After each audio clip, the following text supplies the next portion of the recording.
अध्याय 1 अतुल्य पुस्तक। धर्मशास्त्र अथवा बाइबिल एक अनुपम पुस्तक है। इसे पुस्तकों की पुस्तक भी कहा जाता है। संसार में हजारों भाषाएं हैं तथा इन भाषाओं में सहस्त्रों पुस्तकें पाई जाती हैं। आकाशमंडल में अनेक ग्रहों के मध्य में जैसे सूर्य प्रज्वलित है, वैसे ही इन असंख्य पुस्तकों के मध्य में बाइबिल का सर्वोच्च स्थान है। परमेश्वर के विषय में सही जानकारी बाइबिल के द्वारा ही प्राप्त होती है। सच्चा परमेश्वर अपना संबंध मानव जाति के साथ किस प्रकार सुदृढ़ करता है तथा सारे संसार के प्रति, विशेषकर मानव के प्रति उसका प्रेम कितना अगाध है, इसकी वास्तविक जानकारी धर्मशास्त्र में दर्शाई गई है। मसीही सिद्धांतों का मूल आधार बाइबिल ही है। बाइबिल के द्वारा परमेश्वर मनुष्यों से बातें करता है। समय अनुसार मतों एवं विचारों का परिवर्तन होता रहता है, परंतु धर्मशास्त्र के वचन अपरिवर्तनशील है, अर्थात उनमें कभी बदलाव नहीं आता है। वे सदैव सुदृढ़ और अटल है। जिस पृथ्वी पर हम रहते हैं वह टल जाएगी तथा हमारे ऊपर का आकाश भी टल जाएगा, परंतु परमेश्वर का वचन सदा स्थिर रहता है। इसमें किसी प्रकार की त्रुटि नहीं पाई जाती है। संसार की समस्त पुस्तकें मानव मस्तिष्क के विचारों का संग्रह मात्र ही है, लेकिन बाइबिल परमेश्वर के मुख से निकले वचनों का संग्रह है। इस महान ग्रंथ के द्वारा ही हम परमेश्वर की इच्छा और अभिप्राय को जान पाते हैं। बाइबिल का प्रभाव हम विभिन्न क्षेत्रों में देख सकते हैं। इसका अमिट प्रभाव हम विश्व साहित्य में देख पाते हैं। गांधी जी, पंडित नेहरू, डॉक्टर राधाकृष्ण के, एम पर्रिकर, रविंद्रनाथ टैगोर आदि भारत के महान विचारकों की कृतियों में बाइबिल का प्रभाव स्पष्ट नजर आता है। इनमें से अनेक पुस्तकों में बाइबिल के उदाहरण पाए जाते हैं। अंग्रेजी साहित्य में William Shakespeare, John Milton, Wordsworth, Scott Lord Byron, Shelley Emerson, Tennyson आदि सुप्रसिद्ध संग्रहकारों एवं कवियों की रचनाओं में बाइबल का दृष्टिगोचर है। इब्रानी, यूनानी, लतीनी, जर्मन आदि अनेकों भाषाओं में लिखित हुई पुस्तकों में बाइबिल की छाप मिलती है। वैदिक इस्लामिक ग्रंथों में भी बाइबिल का प्रभाव स्पष्ट है। इतिहास में भी बाइबल का बड़ा अधिकार है। संसार की उत्पत्ति के इतिहास के साथ ही बाइबिल प्रारंभ होती है। यहूदी जाति एवं अनेक अन्य जातियों के विषय में हम बाइबिल के द्वारा जान पाते हैं। अनेक नगरों के उत्थान एवं पतन के विषय में भी बाइबिल के द्वारा जानकारी मिलती है। विभिन्न गोत्र, कुल, जाति और भाषाओं की उत्पत्ति का इतिहास इसमें वर्णित है। बाबुल, मादी, फारसी, यूनानी, रोमी आदि राष्ट्रों का उदय, विकास और पतन का इतिहास इसी महान ग्रंथ में पाया जाता है। यहूदी राष्ट्र का आरंभ, बढ़ती और पतन का इतिहास इसमें अंकित है। छोटे बड़े अनेक नगर, अनेक युद्ध, अनेक जातियां, अनेक राष्ट्रों की वितरित चर्चा है। वास्तव में बाइबिल इतिहास का मील का पत्थर है। संसार की सभ्यता एवं श्रेष्ठता सिविलाइजेशन में बाइबिल का बड़ा महत्व है। एक समय अंधकार का भूखंड जाना जाने वाला अफ्रीका बाइबिल के प्रवेश के कारण खुशहाल बना। बाइबिल में मनुष्य भोजियों को मनुष्य प्रेमी बना दिया। वनवासी आदिवासियों में बाइबिल के आने से विशेष बदलाव आया है।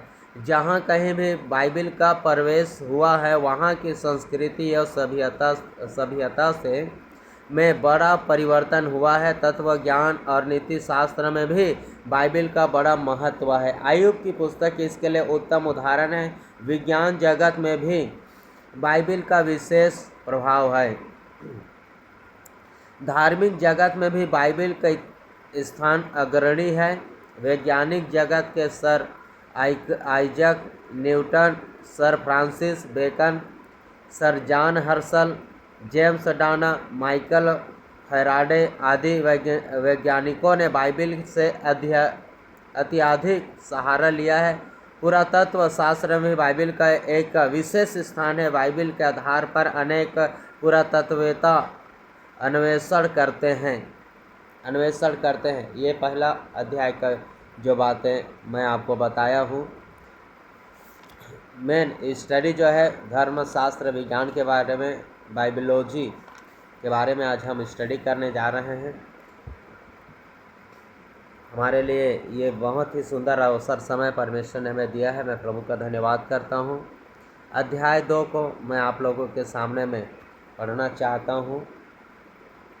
आज हम बाइबल स्टडी करेंगे, कुछ बातों को सीखेंगे परमेश्वर के वचनों से।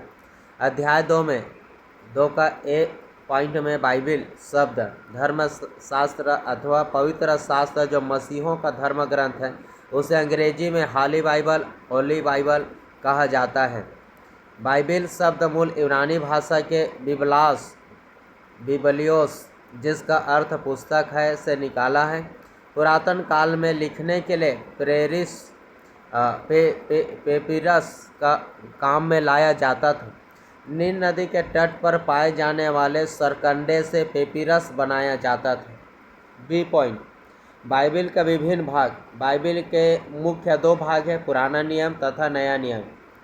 पुराना नियम में 39 यानी 39 किताबें तथा नए नियम में 27 किताबें 27 किताबें हैं।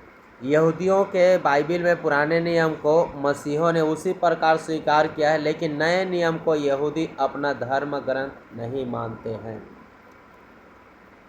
प्रभु यीशु ख्रिस्ट के वक्तव्य के अनुसार पुराना नियम 3 भागों में विभाजित है।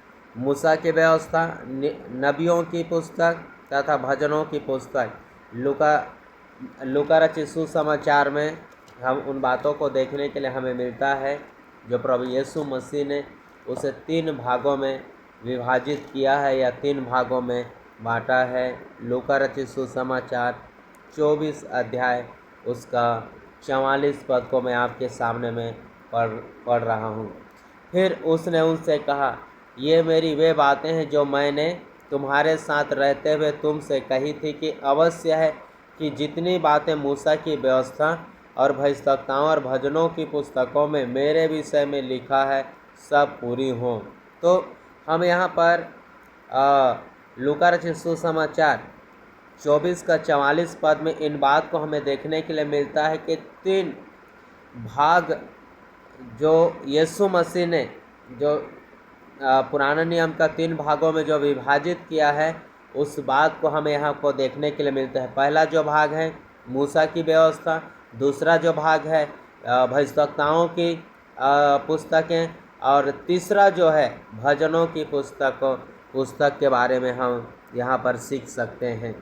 इब्रानी बाइबल 3 भागों में विभाजित है। पहला तोरा ये मूसा की 5 पुस्तकें हैं जो पंच ग्रंथ पेंटाट्यूक के नाम से विदित है। दूसरा पॉइंट है नबियों की पुस्तक। इन्हें पहले नबियों और पिछले नबियों की पुस्तकों के रूप में विभाजित किया गया है। पहले नबियों में यहोशू, न्यायों, सामुएल की पुस्तक और राजाओं की पुस्तक है, तथा पिछले नबियों में यशायाह, यिर्मयाह, होशे से लेकर मलाकी तक की पुस्तकें हैं। तीसरा पॉइंट कतुबीम इस शब्द का अर्थ है लेखन। भजन संहिता, नीति वचन, आयुब, श्रेष्ठ गीत, रूत, विलाप गीत, सवोपदेशक, एस्तेर, दानियल, एजरा, नहम्याह और इतिहास। इब्री पुस्तक की अंतिम पुस्तक इतिहास है। हमारे बाइबिल के पुराने नियम में पाए जाने वाली कुछ पुस्तकों को इब्री बाइबिल में एक साथ जोड़ा गया है। पहला सामुएल, दूसरा सामुएल, ये दोनों एक साथ है। पहला राजा, दूसरा राजा, पहला इतिहास, दूसरा इतिहास है। 4 पुस्तकें एक साथ है। एजरा और नहम्याह भी एक साथ जोड़ी गई है। होशे से मलाकी तक छोटे नबियों की 12 पुस्तकें एक साथ जोड़ी गई है। रुत, नबियों की पुस्तक, न्यायों की पुस्तक, विलाप गीत, इन पुस्तकों को यिर्मयाह के साथ मिलाया गया है। इस प्रकार इब्री बाइबल में 39 यानी 39 पुस्तकों को उनकी भाषा इब्रानी के अक्षरमाला के अनुसार 22 पुस्तकों में किया गया है। बाइबल के सरल अध्ययन के हेतु धर्मशास्त्र के विद्वानों ने पुराने नियम को 4 भागों में विभाजित किया है। पहला, मूसा की पुस्तकें, उत्पत्ति से व्यवस्था विवरण तक। दूसरा, इतिहास की पुस्तकें, यहोशू से एस्तेर तक। तीसरा कविता की पुस्तकें, आयुब से श्रेष्ठ गीत तक, एवं विलाप गीत भी। चौथा, भविष्यवाणियों की पुस्तक, विलाप गीत को छोड़कर यशायाह से मलाकी तक। नए नियम में 4 भाग हैं। पहला भाग सुसमाचार, मत्ती, मरकुस, लूका और यूहन्ना। इन चारों सुसमाचारों में यीशु मसीह के जीवन, सेवा और उपदेश की चर्चा है। दूसरा, इतिहास की पुस्तक, या दूसरा भाग में जो इतिहास, प्रेरितों के काम, पवित्र आत्मा ने प्रेरितों के द्वारा जो काम किए हैं उनका वर्णन इस पुस्तक में यानी प्रेरितों के काम नामक पुस्तक में पाया जाता है। अर्थात यह पहली सदी की कलीसिया का इतिहास है। तीसरा भाग पत्रियाँ, रोमियों की पुस्तक से लेकर यहूदा की पत्री तक। इन 21 पत्रियों को 5 प्रेरितों ने लिखा है। पहला पौलुस, दूसरा याकूब, तीसरा पतरस, चौथा यूहन्ना और 5वां यहूदा। इन 5 प्रेरितों ने इन किताबों को लिखा हुआ है। हम इन बातों को पत्रियों को हम देख पाते हैं। इन पत्रियों को 5 प्रभु के दासों ने लिखा है। मैंने बोला पहला पौलुस है, दूसरा याकूब है, तीसरा पतरस है, चौथा यूहन्ना है और 5वां यहूदा। इनमें कुछ पत्रियाँ कलीसियाओं के लिए, कुछ पत्रियाँ व्यक्तियों के लिए तथा कुछ सामान्य पत्रियाँ हैं। पौलुस की 14 पत्रियों में 7 पत्रियाँ कलीसियाओं के लिए लिखी गई है। पत्रियाओं के लिखने के समय के अनुसार नहीं, परंतु विषय के अनुसार इन पत्रियों को बाइबल के नए नियम में जोड़ा गया है। चौथा भाग, नए नियम का चौथा भाग जो अंतिम भाग है वह है भविष्यवाणी की पुस्तक। इसमें कलीसिया के युग से लेकर के अनंत काल तक का बयान पाया जाता है या बयान है। प्रकाशित वाक्य की जो पुस्तक है ये कलीसिया के युग से लेकर के अनंत काल तक का बयान है। सी पॉइंट, नियम।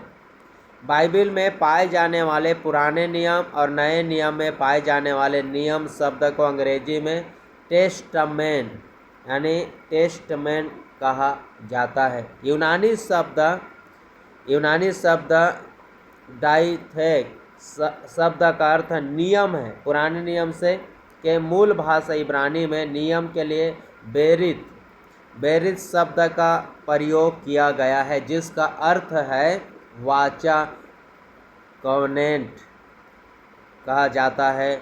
मूसा ने वाचा शब्द का उपयोग किया है, अतः मूसा ने लहू लेकर लोगों पर छिड़का और कहा, देखो यह उस वाचा का लहू है जो यहोवा ने इन सब वचनों के अनुसार तुमसे बांधी है।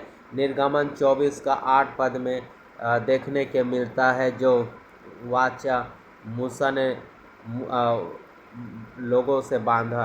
तो हम इस बात को देख पाते हैं, वाचा कवनेंट, मूसा ने वाचा शब्द का प्रयोग किया है। इस बात को हमें निर्गमन उसका 24 अध्याय का 8 पद में देखने के लिए मिलता है। यिर्मयाह ने भी इस वाचा के संबंध में भविष्यवाणी करते हुए कहा है, देखो ऐसे दिन आने वाले हैं, यहोवा की यह वाणी है, जब मैं इज़राइल के घराने और यहूदा के घराने से एक नई वाचा बांधूंगा, नई वाचा बांधूंगा। परमेश्वर ने इस बात को इज़राइलियों से कहा कि जब मैं इज़राइल के घराने और यहूदा के घराने से एक नई वाचा बांधूंगा। उसका पद जो है यिर्मयाह 31 अध्याय का 31 पद में हमको देखने के लिए मिलता है। उसी बात को प्रभु यीशु ख्रिस्ट ने या प्रभु यीशु मसीह ने प्रभु भोज के अवसर पर कहा, क्योंकि यह वाचा का मेरा वह लहू है जो बहुत लोगों के निमित्त पापों की क्षमा के लिए बहाया जाने को है, बहाया जाने को है। मत्ती 26 का 28 पद में हमें इन बातों को देखने के लिए मिलता है। नियम को जो है अंग्रेजी में टेस्टामेंट कहा जाता है और इब्रानी भाषा में बेरित कहा जाता है, जिसका अर्थ होता है वाचा, कवनेंट होता है। पौलुस ने भी इसी बात को दोहराया है। इसी प्रकार भोज के पश्चात उसने यह कहते हुए कटोरा भी लिया, यह मेरे लहू में नई वाचा है। यह मेरे लहू में नई वाचा का कटोरा है। पहला कुरिन्थियों उसका 11 का 24 पद में हमें इन बातों को देखने के लिए मिलता है। नया नियम पुराने नियम में छिपा हुआ है। पुराना नियम के पर्दे को हटाकर नए नियम के द्वारा परमेश्वर की गुप्त बातों को प्रकाशित किया गया है। प्रभु यीशु मसीह दोनों नियमों का प्रधान विषय है, दोनों नियमों का प्रधान विषय है। डी पॉइंट, बाइबिल के विभिन्न नाम हैं। पवित्र शास्त्र, प्रभु यीशु ख्रिस्ट ने बाइबिल के विषय पवित्र शास्त्र कहा है। आपको मत्ती रचित सुसमाचार उसका 21 अध्याय का आपको 42 पद में और 22 का 29 पद में भी हमें इन पदों को देखने के लिए मिलता है।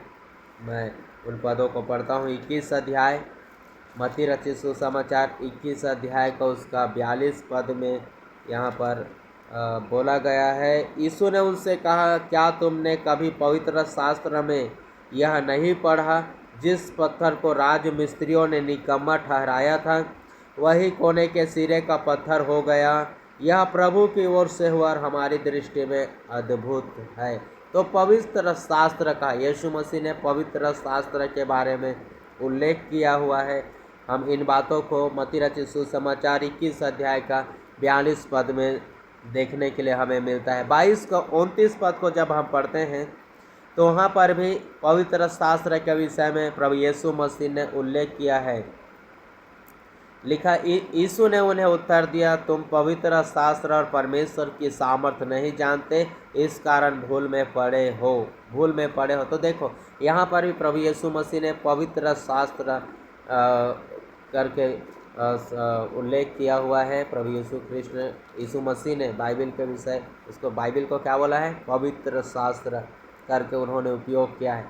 इमाउस की ओर जाने वाले चेलों ने भी पवित्र शास्त्र शब्द का प्रयोग किया, बाइबिल के लिए किया है। 24 का 32 में हम पढ़ते हैं। लूका रचित सुसमाचार उसका 24 अध्याय और उसका 32 पद में हमें उन बातों को देखने के लिए मिलता है। यहाँ पर लिखा है, उन्होंने आपस में कहा, जब वह मार्ग में हमसे बातें करता था, वो कौन, यीशु मसीह हमसे मार्ग में बातें करता था और पवित्र शास्त्र का अर्थ हमें समझाता था। तो देखिए यहाँ पर भी पवित्र शास्त्र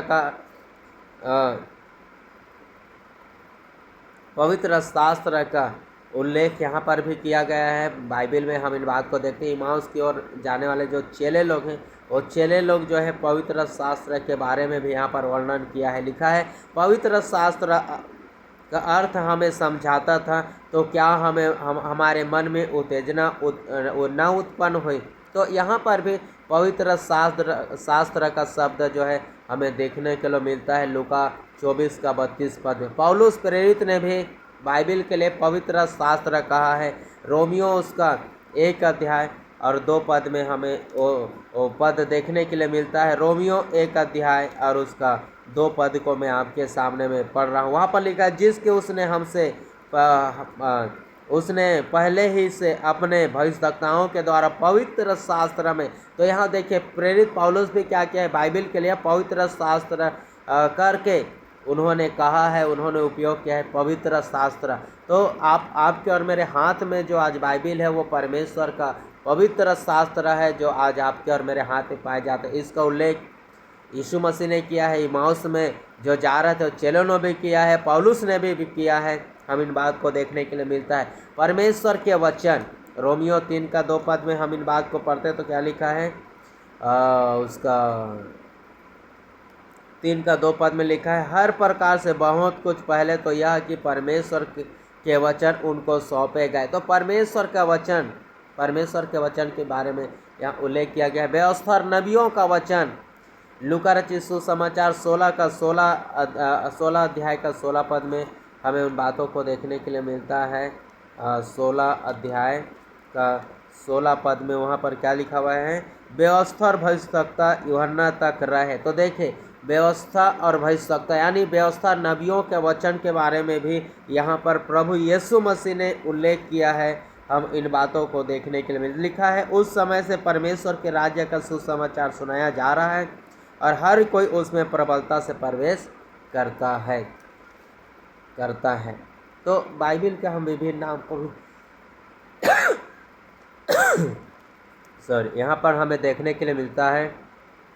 यहोवा की पुस्तक यशायाह उसका 34 यानी 34 अध्याय का 16 में हमें देखने के लिए मिलता है। 34 का उसका 16 में क्या लिखा हुआ है, 16 में, यहोवा की पुस्तक से ढूंढ कर पढ़ो, इनमें से एक भी बात बिना पूरे हुए न रहेगी, कोई बिना जोड़ न रहे, क्योंकि मैंने अपने मुंह से यह आज्ञा दी है और उसी की आत्मा ने उन्हें इकट्ठा किया हुआ है। तो यहाँ यहोवा की पुस्तक के बारे में भी हम देखने के लिए मिलता है। इब्रानी 10 परमेश्वर के जीवित वचन, प्रेरितों के काम 7 अध्याय का 38 यानी 38 में भी हमें वो बात देखने के लिए मिलता है। प्रेरितों के काम 7 अध्याय उसका 38 को मैं थोड़ा पढ़ता हूँ आप लोगों के सामने में। 38 को 7:38 में क्या लिखा है, 7:38 में लिखा हुआ है, यह वही है जिसने जंगल में कलीसिया के बीच उस स्वर्गदूत के साथ सिनै पहाड़ पर उससे बातें की और हमारे बाप दादों के साथ उसी को जीवित वचन मिले कि हम तक पहुँचाए। तो देखिए यहाँ पर क्या लिखा है, परमेश्वर के जीवित वचन, प्रेरितों के काम, और उसका 7 अध्याय 38 में हमें देखने के लिए मिलता है। तो मेरे प्यारों, बाइबिल का विभिन्न नाम को भी हम यहाँ पर देख पाते हैं वचन के द्वारा। जो हम बाइबिल के विभिन्न नाम भी पाए जाते हैं। क्या क्या है, पवित्र शास्त्र, और पवित्र शास्त्र पौलुस यीशु मसीह ने पवित्र शास्त्र का उपयोग किया है।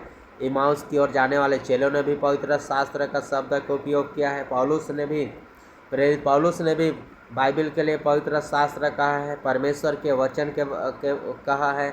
व्यवस्था नबियों का वचन यीशु मसीह ने उल्लेख है। यहोवा की पुस्तक इब्रानी 10 अध्याय में भी हम उस बात को पढ़ते हैं। परमेश्वर के जीवित वचन, प्रेरितों के काम 7 अध्याय 38 में हमें देखने के लिए मिलता है। तो ये सारी बातों को हम देख पाते हैं परमेश्वर के वचन से। परमेश्वर ने कितना सुंदर वचन जो है हमें देखने के लिए मिलता है, सीखने के मिलता है। बाइबल स्टडी जब हम करते हैं तो बहुत सारी बातों को हमें सीखने के लिए मिलता है।